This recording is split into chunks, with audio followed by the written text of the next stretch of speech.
Hello बच्चों हमने जो टॉपिक किया था लास्ट लेक्चर में वो था मोलैलिटी और उसके कुछ क्वेश्चन हमने डिस्कस किए थे।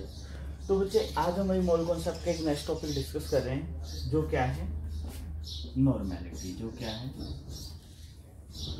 नॉर्मेलिटी। क्योंकि बच्चे अभी फिलहाल मैं एक बार मोलैलिटी होल्ड कर रहा हूँ क्योंकि नॉर्मेलिटी और मोलैलिटी आपस में थोड़े से इंटरलिंक रहते हैं। तो हम पहले डिस्कस करेंगे नॉर्मेलिटी। तो बच्चे जब हम बात करेंगे नॉर्मेलिटी क्या होता है, तो बच्चे नॉर्मेलिटी होता है number of gram equivalent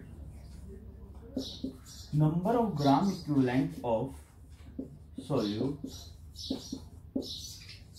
present in 1 liter of solute। यानी कि बच्चा आपको क्या देखना है, जो नंबर ऑफ ग्राम इक्विवेलेंट हैं सोल्यूट के वो 1 लीटर में कितने हैं, वो उसकी क्या है नॉर्मेलिटी। अब बच्चे बात यहाँ आती है कि जो ये ग्राम इक्विवेलेंट है ये क्या है। ग्राम इक्विवेलेंट क्या होता है, तो बच्चे जो ग्राम इक्विवेलेंट है, अब बच्चे जैसे कि हम बात करें ये आपका नॉर्मेलिटी में एक टर्म आई ग्राम इक्विवेलेंट। अगर मैं इसको मोलैलिटी वाले में डिस्कस करूं, मोलैलिटी में क्या आई थी नंबर ऑफ मोल। तो बच्चे जो ग्राम इक्विवेलेंट है ये भी एक टाइप से क्या है, ये भी नंबर ऑफ मोल से उस टाइप के एक मान सकते हैं जिसे एक टाइप से नंबर ऑफ मोल लगा लो या मोल इक्विवेलेंट भी बोलो, नंबर ऑफ मोल इक्विवेलेंट। अब बच्चे ये कैसे काउंट करेंगे, तो बच्चे हमने ये कैसे काउंट किया था नंबर ऑफ मोल, बच्चे ये हमने n काउंट किया था, यानी कि given mass divide by molar mass, ऐसे कुछ काउंट किया था। तो बच्चे यहाँ ये कैसे काउंट होगा, ये भी एज इट इज काउंट होगा, बट यहाँ पर हम गिवन मास की जगह क्या लेंगे, इक्विवेलेंट मास। क्या लेंगे इक्विवेलेंट मास। इसकी जगह हम लेंगे equivalent mass divide by molar mass equivalent mass divide by molar mass. ये आपको क्या देता है नंबर ऑफ ग्राम इक्विवेलेंट और ये क्या था नंबर ऑफ मोल। अब बच्चे बात यहाँ पर आती है ये चीज कि इक्विवेलेंट मास क्या होता है, व्हाट इज इक्विवेलेंट मास। तो बच्चे इक्विवेलेंट मास देखने के बाद आपको घबराना नहीं है, ये बहुत सिंपल रहता है। ये क्या है, जब हम बात करें इक्विवेलेंट मास, सारों से पहले अब तक हमने क्या पढ़ा था, यहाँ पर क्या है, जैसे कि जो आपका मोलर मास है इसको हम n फैक्टर से डिवाइड कर दें, इससे डिवाइड कर दें n फैक्टर से, तो वो आपका क्या हो जाएगा इक्विवेलेंट मास, यानी molar mass divide by n factor. अब बच्चे बात ये आ जाती है कि n फैक्टर क्या है, तो बच्चे जो n फैक्टर है इसकी केस में आपको क्या दिमाग में रखना है, n फैक्टर हमें जनरली बताएगा वैलेंसी के बारे में। किसके बारे में बताएगा, वैलेंसी। जिसकी जो वैलेंसी है वो उसका क्या है n फैक्टर। जैसे कि अगर मान लो मैं बात करता हूं लाइक एल्यूमिनियम है, एल्यूमिनियम की वैलेंसी कितनी होगी, वैलेंसी होती है इसकी 3। तो अगर मैं बात करूं एल्यूमिनियम के इक्विवेलेंट वेट या इक्विवेलेंट मास, तो इसका मोलर मास होता है 27 डिवाइड बाई 3, कितना आएगा 9 ग्राम। कितना आया 9 ग्राम। ऐसे ही बच्चों अगर मैं इसकी बात करूं मैग्नीशियम का एटॉमिक नंबर होता है बच्चे 24, यानी कि मोलर मास कितना हुआ 24, क्योंकि वही है ना molar mass divide by n factor, तो इसकी वैलेंसी कितनी होती है 2, कितना आ जाएगा 12 ग्राम। तो बच्चे वैलेंसी क्या है, आपको कुछ नहीं समझना, सिर्फ ये देखना है कि जिसके हम ये बोल दो जिसके वैलेंस इलेक्ट्रॉन बोल दो, बट जो ये टॉपिक है वैलेंसी अकेली इसको सेटिस्फाई नहीं करती है, क्योंकि अगर यहाँ मैं बात करूँ नाइट्रोजन तो वैलेंसी चेंज हो जाएगी। तो यहाँ मैं आपको वैलेंसी और ऑक्सीडेशन स्टेट ये चीज़ें इन्वॉल्व नहीं कर रहा हूँ। तो जनरल आप सिर्फ ये देख लो वैलेंस में इलेक्ट्रॉन कितने हैं, या ये देख लो कि उसे ऑक्टेट कंप्लीट करने के लिए कितने इलेक्ट्रॉन चाहिए, ठीक है। यानी कि हाउ मच या how many electron required to complete, उसको अपने ऑक्टेट कंप्लीट करने के लिए कितने इलेक्ट्रॉन चाहिए, ये उसकी क्या हो जाएगी वैलेंसी। ये आपको एक आइडिया लग जाएगा। अब बच्चे ये तो यहाँ पर सेटिस्फाई हो जाता है। जैसे अगर मैं बात करता हूँ, जैसे कि फ्लोरीन है, फ्लोरीन का एटॉमिक नंबर होता है 9, एटॉमिक मास कितना होता है 19। अब बच्चे इसको ऑक्टेट कंप्लीट करने के लिए कितना चाहिए 1, तो इसका क्या होगा 19 ग्राम। तो ये बच्चे सिर्फ आपके एलिमेंट के लिए था। अगर कोई और मॉलिक्यूल दिया हो तो हम क्या करेंगे, तो बच्चे उसके लिए आपको करना है, ये मैं रब कर देता हूं,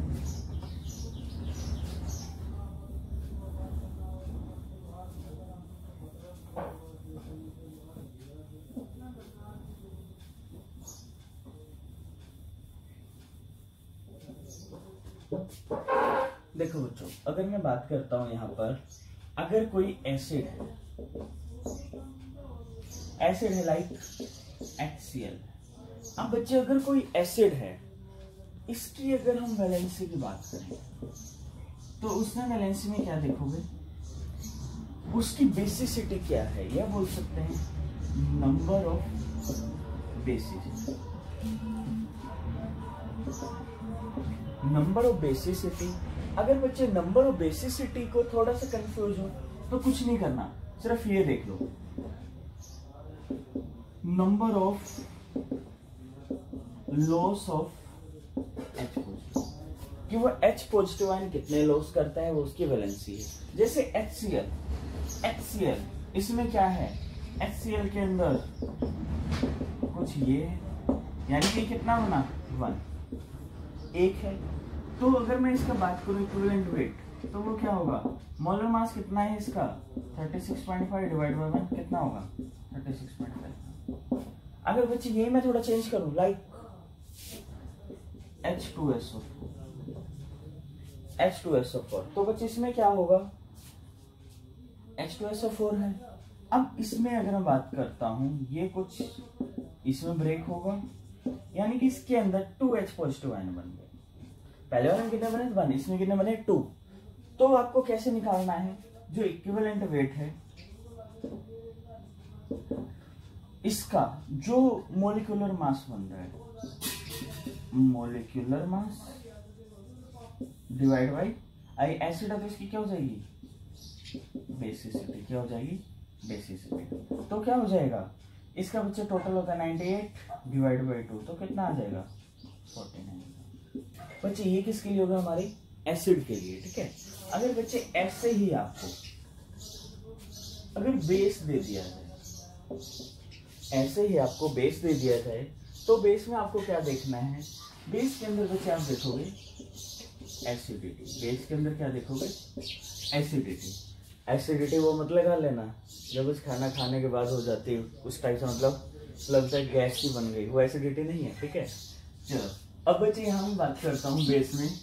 अगर यहाँ इसकी जो आपको देखनी है वैलेंसी, इसकी जो वैलेंसी हो रही है वो क्या होते हैं, वो बच्चे इसमें क्या था नंबर ऑफ बेसिसिटी, यहाँ पर क्या होगी नंबर ऑफ एसिडिटी, इसमें क्या होगी नंबर ऑफ एसिडिटी। अब बच्चे यहाँ मैं बात करूँ कि नंबर ऑफ एसिडिटी का मतलब क्या है, बेस है तो क्या करेगा OH आयन देगा, तो यहाँ क्या हो जाएगा नंबर ऑफ OH आयन या number of loss of OH, कि वो कितने OH आयन देगा तो उसकी क्या हो जाएगी वैलेंसी। जैसे बच्चों मैं एग्जांपल की बात करूं, NaOH सोडियम हाइड्रोक्साइड, ये क्या है मोनो एसिडिक बेस, क्यों, क्योंकि क्या करेगा Na positive plus OH negative एक ही देगा, तो बच्चे इसका हम निकाले इक्विवेलेंट वेट, सेम वही molar mass divide by acidity. तो कितना है 40 डिवाइड बाय कितना हुआ 40 ग्राम। अब बच्चे ये मैं इसको चेंज कर दूं, दूसरा ले लूं, जैसे कैल्शियम हाइड्रोक्साइड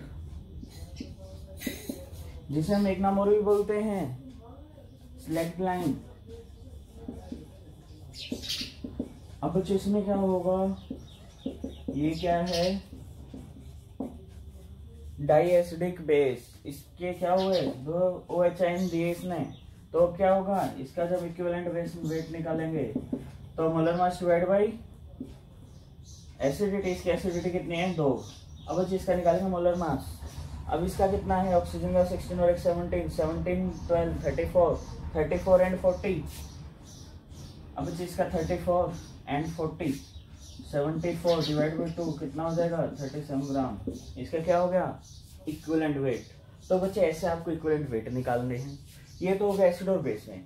अगर आपको कुछ और दिया हो, कोई रिएक्शन दी गई हो, तो आपको सिर्फ देखना है नंबर ऑफ, यानी कि अगर आप एन फैक्टर की बात करो तो हम ये भी बात कर लेते हैं, number of electron exchange, number of electron exchange कि कितने नंबर ऑफ इलेक्ट्रॉन एक्सचेंज किए हैं, वो उसकी क्या है वैलेंसी, यानी कि वो उसका क्या है एन फैक्टर। तो यहाँ से भी ऐसे हम नॉर्मेलिटी फाइंड आउट कर सकते हैं। तो बच्चे ये था आपके सिर्फ इक्विवेलेंट वेट निकालने का मेथड कि इक्विवेलेंट वेट कैसे निकालेंगे। आई होप कि आपको इक्विवेलेंट वेट निकालना आ गया होगा। तो बच्चे इसके बाद हम चलते हैं हमारे टॉपिक नॉर्मेलिटी पे।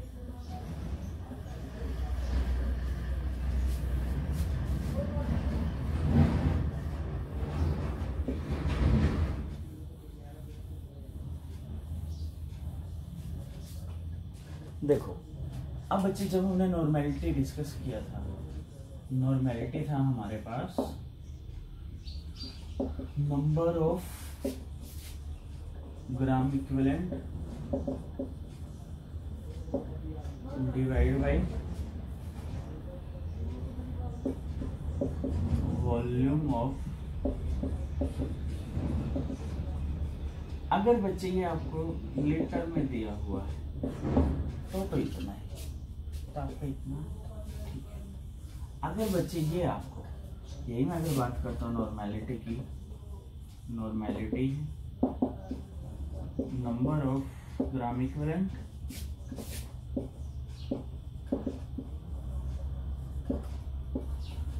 अब बच्चे जो ये वॉल्यूम है सॉल्यूशन का, वॉल्यूम ऑफ सॉल्यूशन, अगर बच्चों ये दिया है ml के अंदर, तो आपको क्या करना है 1000 से इसको मल्टीप्लाई कर, तो बच्चे ये हो जाएगी आपकी नॉर्मेलिटी। अगर बच्चे ये आपका होगा नॉर्मेलिटी। अगर हम बात करें कि नॉर्मेलिटी और मोलैरिटी में क्या रिलेशन रहेगा, तो मोलैरिटी में आपने क्या पढ़ा था, number of mole of solute है। अब बच्चे दोनों में फर्क कहाँ आ रहा था, सिर्फ और सिर्फ इक्विवेलेंट वेट का। किसका आ रहा था, सिर्फ और सिर्फ। अभी मैं आपको सिर्फ मोलैरिटी डिस्कस कर रहा हूँ, लेटर ऑन बताऊंगा कि हम नॉर्मेलिटी वगैरह क्यों डिस्कस कर रहे हैं, कि क्यों यूनिट में फर्क पड़ा। तो बच्चे जैसे क्या है, मैं एक क्वेश्चन लिखता हूँ, फिर हम उसको पहले मोलैरिटी सॉल्व करते हैं, फिर नॉर्मेलिटी से, ठीक है, फिर देखते हैं क्या रहता है। तो जैसे बच्चे हम बात करें, जैसे कि जो न्यूमेरिकल है वो है न्यूट्रलाइजेशन रिएक्शन। न्यूट्रलाइजेशन रिएक्शन है जिसको हम बोलते हैं टाइट्रेशन, जिसको हम क्या बोलते हैं टाइट्रेशन। अब बच्चे इसमें क्या है, अगर मैं बात करता हूँ, न्यूमेरिकल कुछ ऐसा रहता है जैसे 0.1 molar of NaOH solution in 100 ml is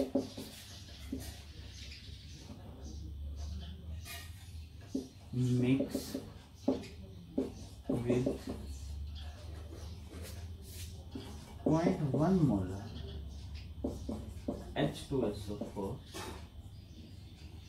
solution in 100 ml.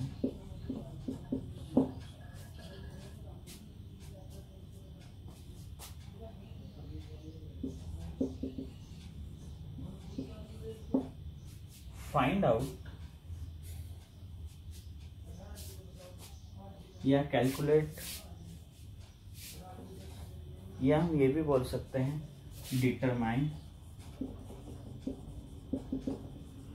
Resultant solution is acid base और,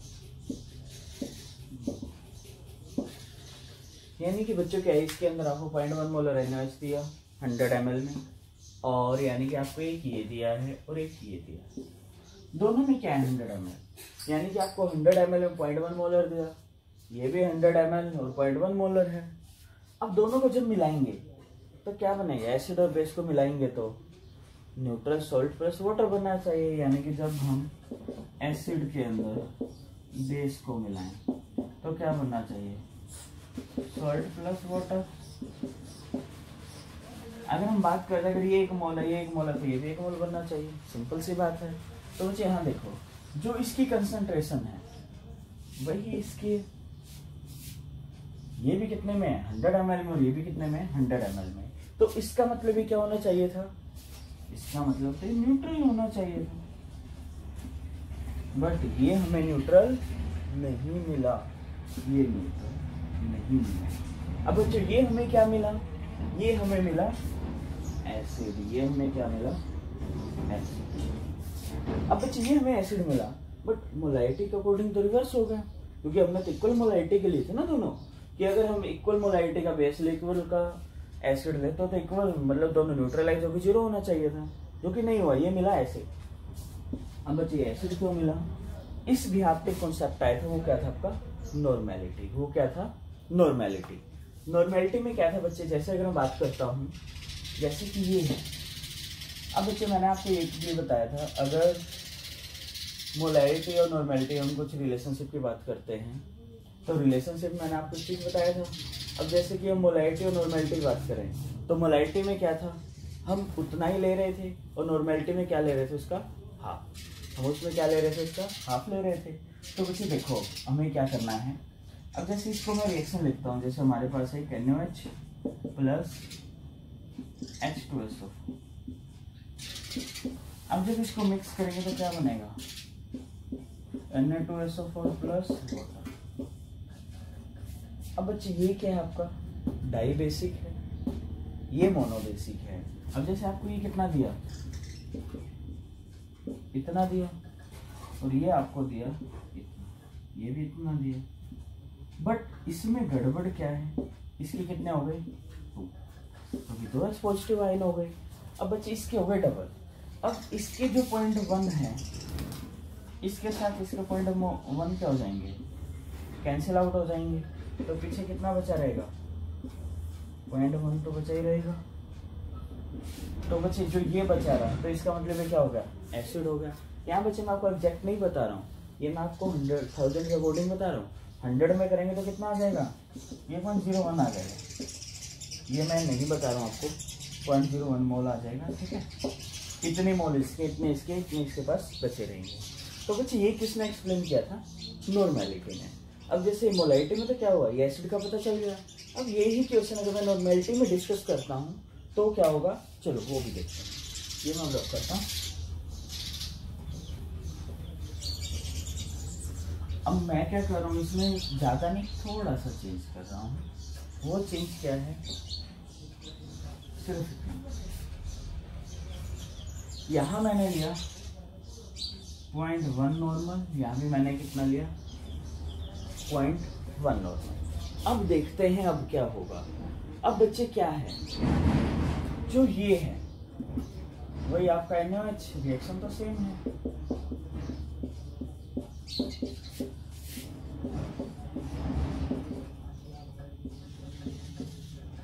अब बच्चे देखो, अब ये है आपके पास 0.1 नॉर्मल, और यहाँ कितना है, ये भी 0.1 नॉर्मल है।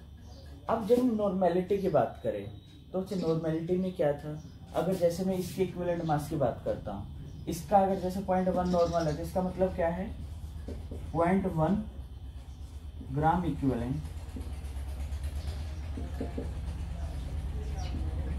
इन 1 लीटर।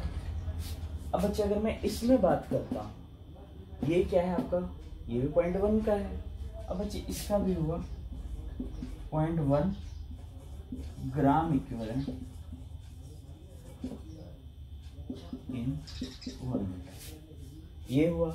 अब बच्चे हम अगर इसमें हम बात करें तो वो आपका ग्राम इक्विवेलेंट। अगर हम इक्विवेलेंट वेट की बात करें, क्योंकि हम यहाँ नंबर ऑफ मोल लेंगे, अब बच्चे इसके लिए हमने लिया होगा, जैसे बात करूं इसका हमने जो लिया होगा वो कितना लिया होगा, 1 मोल। अगर यहाँ मैं मोल में बात करूं, जैसे कि हमने इतना लिया है तो इसका मतलब क्या है इसके अंदर, तो इसका जो हमने लिया है 0 ग्राम इक्विवेलेंट है, तो यानी कि इसका हमने इतने मोल लिया है। इसमें हमने क्या लिया है, वो हमने इतने मोल नहीं लिया। ये इतने मोल कब आया, जब 2 × 0.0, क्योंकि इसकी वैलेंसी क्या है 2। ये क्या हो जाएगा आपका इक्वल, ये क्या हो जाएगा इक्वल। तो यहाँ पर क्या हो जाएगा, जो रिजल्टेंट सॉल्यूशन आएगा वो क्या आएगा, न्यूट्रल। वो क्या आएगा, न्यूट्रल। एक तो बच्चे ये है, जैसे मैंने आपको जस्ट ये ओवरव्यू बताया है, एग्जैक्ट एक्सप्लेनेशन नहीं दी है। यहाँ पर मैं सिर्फ और सिर्फ आपको ये बताना चाह रहा था नॉर्मेलिटी की हमें रिक्वायरमेंट क्यों पड़ी। वो इस बिहाफ पे पड़ी कि हमें क्या करना है कि जब हम नॉर्मेलिटी को मिलाएं इक्वल, तो हमारे पास जो रिजल्टेंट सॉल्यूशन आता है वो क्या आता है, न्यूट्रल। अगर हम मोलारिटी को मिलाएं इक्वल, तो वो इक्वल नहीं आता है। इस वजह से हमें नीड पड़ी नॉर्मेलिटी की। और नॉर्मेलिटी आप डिस्कस करोगे भी कहाँ, मैक्सिमम जब भी आप टाइट्रेशन करते हो वहां आप सिर्फ नॉर्मेलिटी लेते हो, ना कि मोलारिटी। तो बच्चे आपका ये टॉपिक आज नॉर्मेलिटी का। इससे जो अगला टॉपिक है हम नेक्स्ट क्लास में करेंगे।